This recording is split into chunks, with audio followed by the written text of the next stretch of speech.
Infelizmente, muitos lares em nossos dias têm se transformado em verdadeiros campos de batalha. Na verdade, o lar deve ser um lugar de refúgio.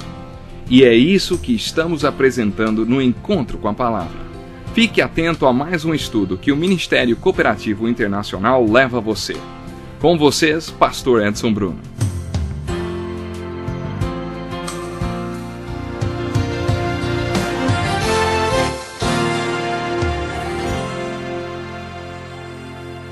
Estamos começando mais um Encontro com a Palavra. Seja bem-vindo ao nosso tempo de estudo da Bíblia Sagrada.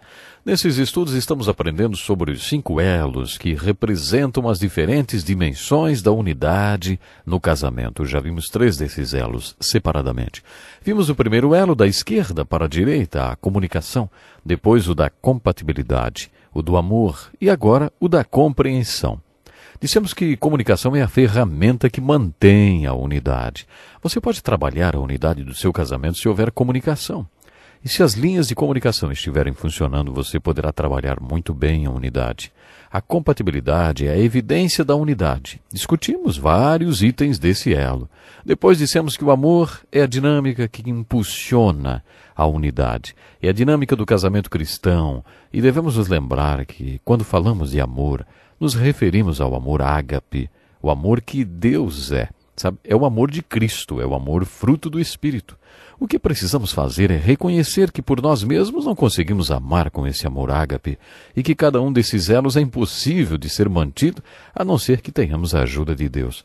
É importante entender que esse tipo de casamento é planejado na Bíblia para ser vivido de acordo com os padrões de Deus.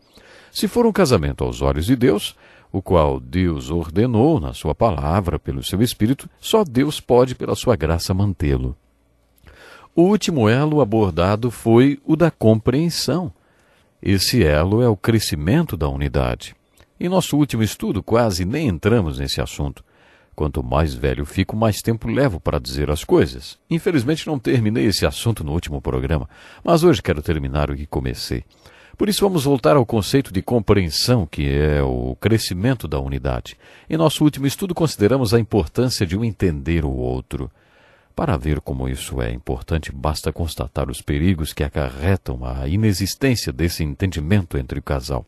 Um dos perigos de não entendermos nosso cônjuge é que alguém pode entendê-lo, ou então nosso cônjuge vai acabar entendendo alguém. Essa é uma das coisas que fazem o divórcio ser epidêmico em nossa cultura hoje. Por isso, esse elo da compreensão deve ser considerado tão importante como os outros. Precisamos entender que todos eles requerem tempo. Leva tempo para amar, para comunicar, para compreender o outro.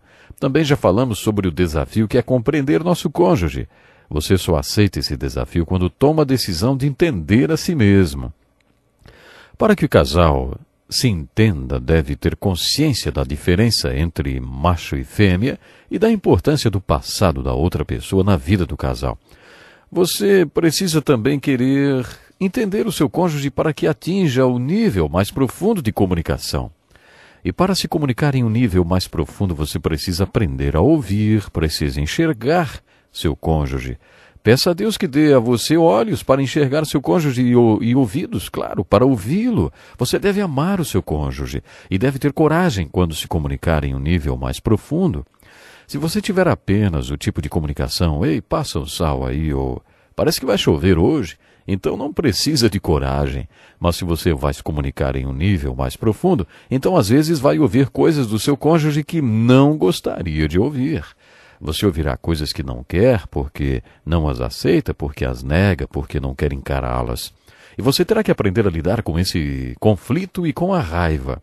Quando você chegar a esse ponto, terá que entender a necessidade da autoestima. É aí que a comunicação entra. Como é importante, sabe, essa ferramenta na construção da autoestima. Um vai ajudar o outro nesse processo. No programa de hoje, quero me deter em 2 desafios que foram lançados nos últimos programas. Vocês estão lembrados que dissemos que se o casal deseja se entender, também deve entender que cada um possui uma individualidade? Cada um precisa entender que todo ser humano é um indivíduo único criado por Deus. Vocês estão lembrados que falamos que somos indivíduos únicos, distintos de todas as outras pessoas? A individualidade é sagrada. Deus nos criou para sermos diferentes de todos os outros indivíduos da face da terra. É necessário entender que a individualidade pessoal é sagrada. Vou explicar o que quero dizer com isso. Anos atrás eu ouvi a palestra de um psicólogo cristão muito conceituado, também pastor, em uma importante universidade dos Estados Unidos. Ele disse que existe um tipo de teologia que deixa as pessoas doentes. Naquela época eu estava bem doente. Um dia depois que ele deu uma palestra para os ministros, eu perguntei a ele: Dr. Burkhardt, que teologia é essa que deixa as pessoas doentes, hein? E ele respondeu: é essa teologia que diz como a Bíblia ensina que devemos enxergar o indivíduo. Ela é equivocada. As pessoas entendem mal essa questão e por isso muitas pessoas acabam ficando doentes. Aí eu perguntei: mas o que a Bíblia diz sobre o nosso eu? Então ele respondeu: você é um espancador da Bíblia.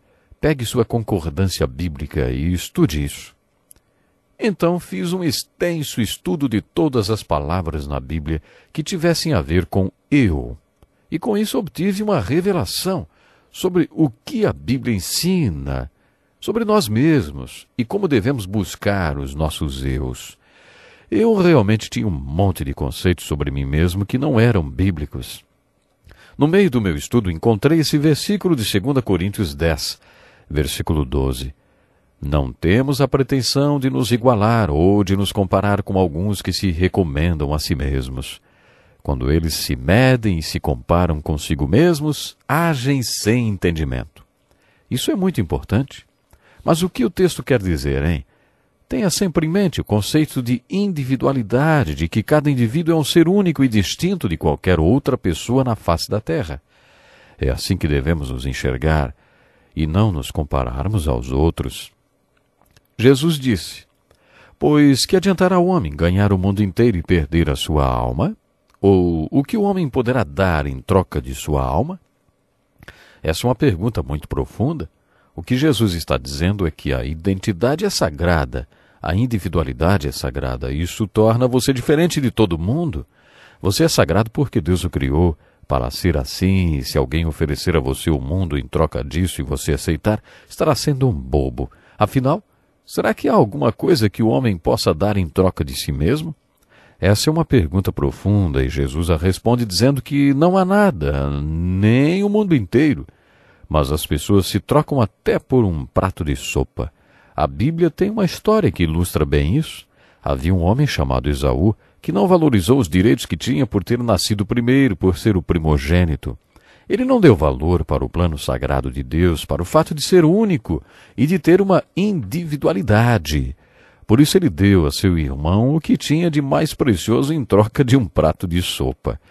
Depois que fez isso, ele se perguntou: e agora? Quem é você? Aí então ele gritou e lamentou porque vendera tudo o que era por um prato de sopa. Você está vendo como a Bíblia trata a individualidade? Ela ensina que não importa o que você faça, não a perca. Não perca sua individualidade. Jesus ensinou isso. Não importa o que você faça, não se perca.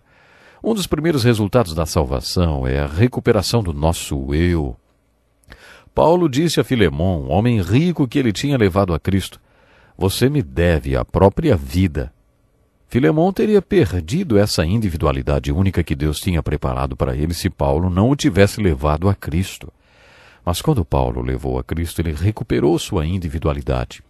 Quando Paulo ensina Timóteo a aconselhar, ele ensina que quando as pessoas se opõem a si mesmas, estão vivendo em oposição ao que Deus quer que elas sejam. E o objetivo de Timóteo como conselheiro é que elas recuperem isso. Paulo instrui a Timóteo sobre como fazê-lo. Você percebe como a Bíblia trata o indivíduo? Por isso usamos a expressão individualidade sagrada ou identidade pessoal. Bem no início do Velho Testamento, quando Deus começa o seu diálogo com o homem, ele dirige ao homem 4 perguntas. A primeira foi: onde está você? Será que o Criador não sabe a resposta para essa pergunta que ele fez à criatura? Você acha que pode acontecer de Deus não ter uma informação que a criatura tem? Claro que não. Essa informação aí é inquestionável, né? Isso é inquestionável. O propósito da primeira pergunta de Deus ao homem: onde você está? foi fazer o homem pensar que estava em um lugar inadequado. E você? Está onde deveria estar? A segunda pergunta que Deus faz ao homem é: quem lhe disse? Outra pergunta interessante. O propósito da primeira pergunta é mostrar que o homem está onde não deveria. Qual é o propósito da segunda pergunta, hein? O propósito parece ser: Deus está se comunicando com o homem e o homem nem percebe. Deus quer fazer o homem perceber que ele o está criando dentro daquilo que ele quer que o homem seja. Então a pergunta: quem lhe disse? Levanta outra pergunta. Você percebeu que eu estou falando com você? Antes de continuarmos, devemos ter em mente que isso se passa no livro de Gênesis, o livro do início. Esse é o significado da palavra Gênesis. No livro de Gênesis, Deus fala sobre o início de muitas coisas. E Deus não faz isso porque acha que nos deve alguma explicação, ou porque Ele não tivesse o direito de criar o mundo, nem nos trazer para esse plano com antecedência. A razão que levou Deus a descrever o início de várias coisas é porque Ele quer que entendamos como as coisas devem ser hoje. Já vimos o que Jesus falou sobre o casamento quando lhe perguntaram a respeito, e ele disse que, se quiséssemos entender o casamento como deve ser, teríamos que voltar ao início de tudo.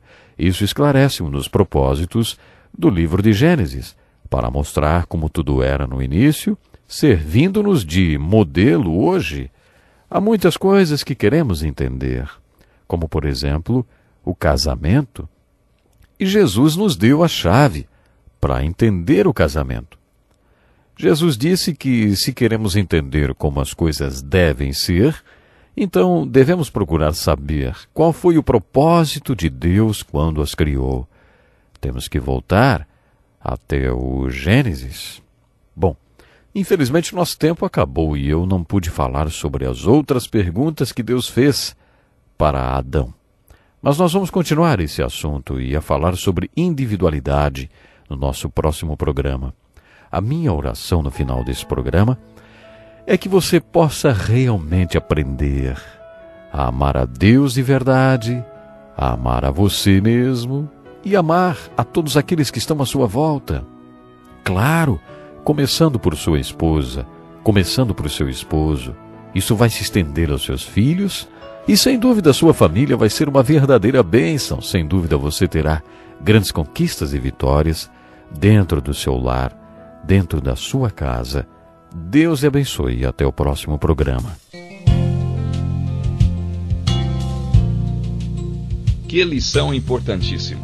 Obrigado, Pastor Edson Bruno. Prezado ouvinte, coloque em prática o que você ouviu aqui. Sem dúvida, sua vida será grandemente abençoada. Este é um estudo escrito pelo Dr. Dick Woodward, na voz do Pastor Edson Bruno. Escreva-nos e solicite o material. Nosso endereço é Encontro com a Palavra, Caixa Postal 2011, CEP 89201-970, Joinville, Santa Catarina. Até o nosso próximo Encontro com a Palavra.